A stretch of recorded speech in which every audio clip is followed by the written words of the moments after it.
Hey y'all, welcome back to my channel. Thanks for stopping by. Got a package in the mail. I thought y'all might like to unbox this with me. I got the new Kindle Scribe.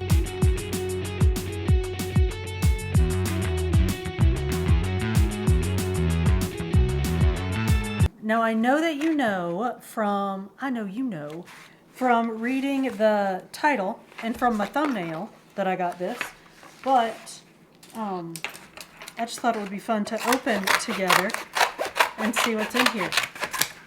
That was awful. So I bought it. It's the Amazon Kindle Scribe, of course. I got mine from Best Buy. It wasn't a better deal than at Amazon, but I have, you know how at Best Buy now, in order to get any of their extended protection, you have to like buy their annual membership thing.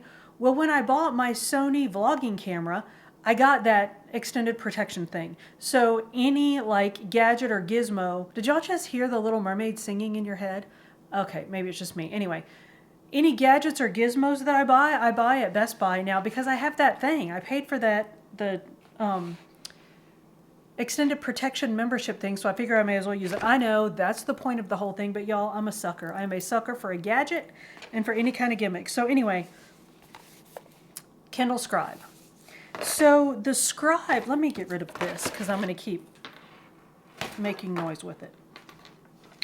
The Scribe is essentially just a big old Kindle that you can take notes on. It has additional functionalities, like you can download PDFs and take notes on those. But let me say straight out the gate, what I will not be evaluating it as is obviously it's not a full tablet. So I do want to compare some aspects of it to my iPads, but only the aspects of it that the Kindle actually provides, right? Because I don't think you would buy even the Kindle Scribe to take the place of a full tablet, like a full function tablet. So that's not going to be my goal with this whole thing. So let's see what's in the box. I'm going to unbox it. We'll see what's in the box. And then I'm going to take a break, mess around with it for a while, and see what we have. And then I'll report back. So here's the stylus.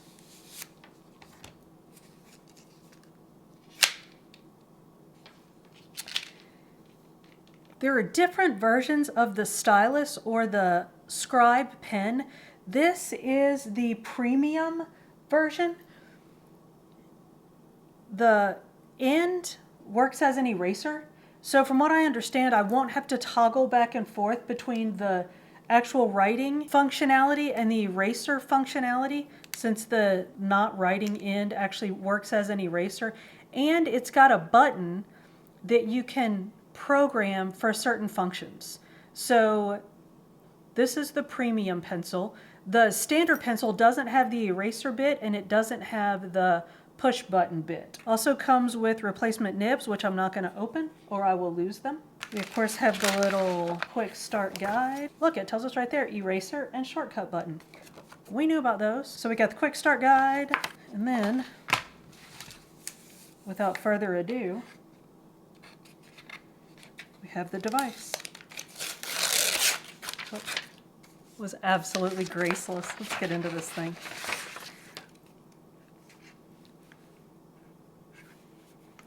So it's USB-C. There's the charging port. Just first impressions, the form factor, it's a little bit heavy, but not in a bad way. It feels solid. The back is recycled or reclaimed aluminum. It's got little feet on it. I am going to put a case on it, of course. If you know, you know. I am the clumsiest thing ever. Here's the power button. So I'm going to go ahead and power it on. I'm right-handed, so it seems to be oriented fine for me. But I understand that you can flip it around if you're left-handed so that the bezel is on the other side and you can write other. Oh yeah, look, did y'all see that? It just did it itself. So, I'm going to tell it English and select your region, United States. And so it's doing its thing. Y'all, my very first impressions are it is a lovely screen. I like the size. So here is my Paperwhite. and it's this much bigger than the Paperwhite. I will tell you this as far as functionality. I have a Paperwhite that I take with me. Y'all have seen me ride the Peloton reading. I sit at the bar and read, and the Paperwhite is a comfortable size for me to do those things, even with a bigger case or with a slim case. This is a significantly bigger device. I don't expect to be taking this with me on the Peloton. It's just too big and I think would be cumbersome. There are times that the Paperwhite's a bit much out there. So I don't expect to take this to bed to read. Y'all, this is a bit of a spendy piece of kit. It was, I want to say $3.99, and I got the 32 gigabyte one. There's one that's 64 gig that's, well, hang on, let's look at the prices. Don't let me be guessing and tell you the wrong things. So the setup that I got, which is the premium pen with the 32 gigs of memory, was $389.99 for a Kindle. Now, it does have some other functionalities, and I'll be talking about those once I get into it and really mess around with it a little bit. But y'all, that's a bit of a steep price tag. The 64 gig is $419.99 with the premium pen. I don't know why I didn't just get that one. And the smaller one, the 16 gig, is $369.99 with the premium pen. With the basic pen, I think they're essentially $30 less to do it with the basic pen. So, and there are other combinations you can do. You can get it with Kindle Unlimited. There are other things you can do. But so basically, you're looking at mid 300s to low 400s for this Kindle. So let me get into it. Let me get it set up on my account, download a book onto it, and then I'll come back and let you know what I think. All right, y'all, I've had the Scribe for a few days. I've messed around with it. I've read a bunch on it. So I want to talk about my thoughts on it and compare it to other devices that I read on. So I thought the first thing to do would be to compare it side by side to a Kindle Paperwhite and an iPad. So what you see here is the same page in a book on an iPad Pro, the Scribe in the middle, and then a Paperwhite on the end. I didn't change the settings in any of these devices. They're all just set the way that I would use them to read. I'm going to point with my Apple Pencil just because it's easy to get off. One thing you'll notice across all of the devices is these little footnotes, and I'll talk about those in a minute, but I was concerned when I started reading on the Scribe whether or not notes added to the Scribe would upload and sort of translate across all Kindles. So I want to talk about that, and you'll see here that these notes are across all three devices. But I just wanted to give you a look at what the same page looks like in the Kindle app and on Kindles across different devices. So now let's get into it and talk about what I think about the Kindle Scribe itself. So let's talk about some of the specs for the Scribe. It's got a 10.5-inch screen with the standard 300 pixels per square inch that you get across all of the modern Kindles. I find this big beefy screen to be absolutely lovely for reading on when I'm sitting on the couch or like sitting at the bar in the house and reading while I'm eating lunch or something. But as far as like sticking it in your pocket and taking it somewhere with you, or for me, like reading when I'm riding the Peloton or reading in the bed, it doesn't really work for me. So I have multiple Kindles that I use throughout the day for my various Kindling activities. So this one is great for me, like I said, for sitting on the couch and reading. But if I had to pick just one Kindle to do all of my Kindling on, I think the size of this one might be a bit prohibitive. It does have 35 LED lights that light it up. It's got automatic dimming. It's got warmness features, so you can make the backlighting warmer or colder depending on your preferences. And I really enjoy that, y'all. I can sit on the couch for hours at night and read on this Kindle and not get tired. My eyes don't get tired. I really do enjoy the luxury of the bigger screen. I don't know that there's that much about this Kindle that makes it that much better than other Kindles for reading, other than simply the luxury of having the big screen.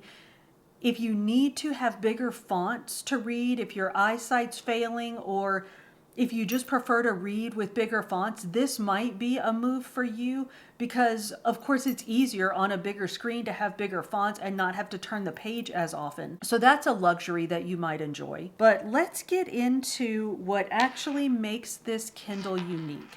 And of course, that's the ability to write on it. So I mentioned that notes that you take on the Kindle Scribe will translate across your Kindles. That's true for text notes. So like if you type a note in, so let's just do it quickly. So when you go to add a highlight, you get the option of adding a note.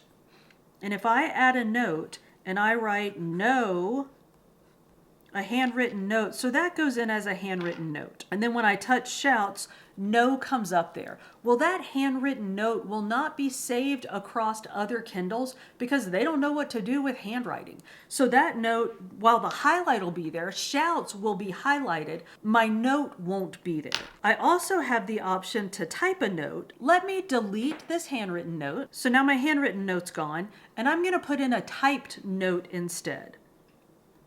Note, go to text note, and I can type in no. And it gives me predictive text. I can do punctuation. It's a little cumbersome, but y'all, for me, it would be worth it because now this note, and I'm not going to open other things to show you, but just please believe me when I tell you that this note, once I close this Kindle and my changes get uploaded, this note will now be translated across all of my Kindles and the Kindle apps. So now if I open this book, say on my iMac on my desktop for book club, that note's going to be in there. So that's important to me. I don't use the handwritten notes in here. I just type my notes. And notes that I've typed in on other Kindles will also show up on the Scribe. So that's the actual e-reader element of this tablet, which I think we all expected to be good because it's a Kindle, y'all. That's what they do. Let's talk about what makes this Kindle Scribe unique among Kindles. That's the ability to do handwritten notes or note taking. So you can go in and open a notebook. So I can just hit create notebook and I can choose from any of these formats. Let's say I want to use a dot grid, create. And now I've got a dot grid on which I can write. So I can write on there, hello. I can add a page. So now I have multiple pages in my note. I can, and down at the bottom, I don't know if y'all can see it, but it says page 1 of 3. Here's page 2 of 3, page 3 of 3. And remember, we have this eraser on the end, so I can erase. I can think 2 exclamation points are a bit aggressive. So I have 1 exclamation point now. I can highlight, hello. So it does have the writing capabilities. And then when I'm ready to get out of this note, I just touch the top. As with other Kindles, you just touch the top to get your menu. Back out of it. And there are my notebooks. I can create folders to organize them. There are lots of different formats. There are to-do notes. There are planners. I can upload these to send to myself on other devices. I can download PDFs to edit on here. And y'all, let's talk about this pen. Can you hear that? There's like a tactile sensation. There's just a little bit of drag when you write on the Kindle Scribe that the iPad doesn't have. And I know I said that I wasn't going to compare the Scribe to the iPad because it's just not a fair comparison, because the Scribe is an e-note taker and an e-reader, where obviously the iPad is a full functioning tablet. But when it comes to writing, the tactile sensation of writing on the iPad and writing on the Scribe are very different. On the iPad, it's very smooth, and on the Scribe, there's a little bit of a drag. So on the Scribe, it actually feels like writing on regular paper. Now, with that being said, I feel like it would be a little bit disingenuous not to mention that if you have the option of using the iPad as a note taker to take notes on, to edit PDFs, to do all of those things, there are myriad apps on the iPad that you can use for that. They have far more functionality. You have way more options of formats of paper, of fonts, of writing instruments, of nibs, all of those things. So all of that's available on the iPad. But again, the iPad is a full functioning tablet. So I'm not trying to compare the Scribe to an iPad. I'm just trying to talk about what this new Kindle Scribe offers that traditional Kindles don't. So that's the note-taking or the writing capabilities of the Scribe. Honestly, I don't use those much. I've messed around with it a little bit and I feel like it's okay. If I were taking notes in a class, for instance, I think it would work fine. I don't do that, so I haven't actually applied it that way, but y'all, as an e-reader, I absolutely love it. It's a little bit heavy, like I mentioned. I weighed my Paperwhite and it was, I might be completely off on my numbers, 7 ounces versus 15 ounces for the Scribe. Like I said, my numbers might be completely wrong, but the Scribe does weigh twice as much as the Paperwhite. I do remember that. To me, the weight of the Scribe doesn't feel overly cumbersome sitting on the couch reading, but y'all, I'm sitting on the couch reading. If I were, say, sitting in a class trying to take notes on it, or standing somewhere trying to write on it and had to support that weight for a long period of time, it might grow to be a bit much. But as far as just sitting on the couch reading, I really enjoy it. I mentioned that I put a case on it, so I just put this clear case on it. I don't know if I said this, but the stylus doesn't have to be charged. Unlike the Apple Pencil, there's no sort of connectivity between the stylus and the Scribe. So it just kind of pops into the side of the case that I got. I put 2 pop sockets on the back, one for when I'm holding it left-handed and one for when I'm holding it right-handed. I felt like it could be a bit much to just hold with nothing on it, and it's very slidey, y'all. I told you when I took it out of the box that I was going to put a case on it, and I did put a case on it almost right away because I was very concerned about dropping it. It's very pretty, very smooth, and very slidey. So y'all, those are my thoughts on the Kindle Scribe. I love it as an e-reader. I like it for note-taking. I don't really use it for note-taking, but I do see where it would come in useful for that functionality. I mentioned that there's one with more memory.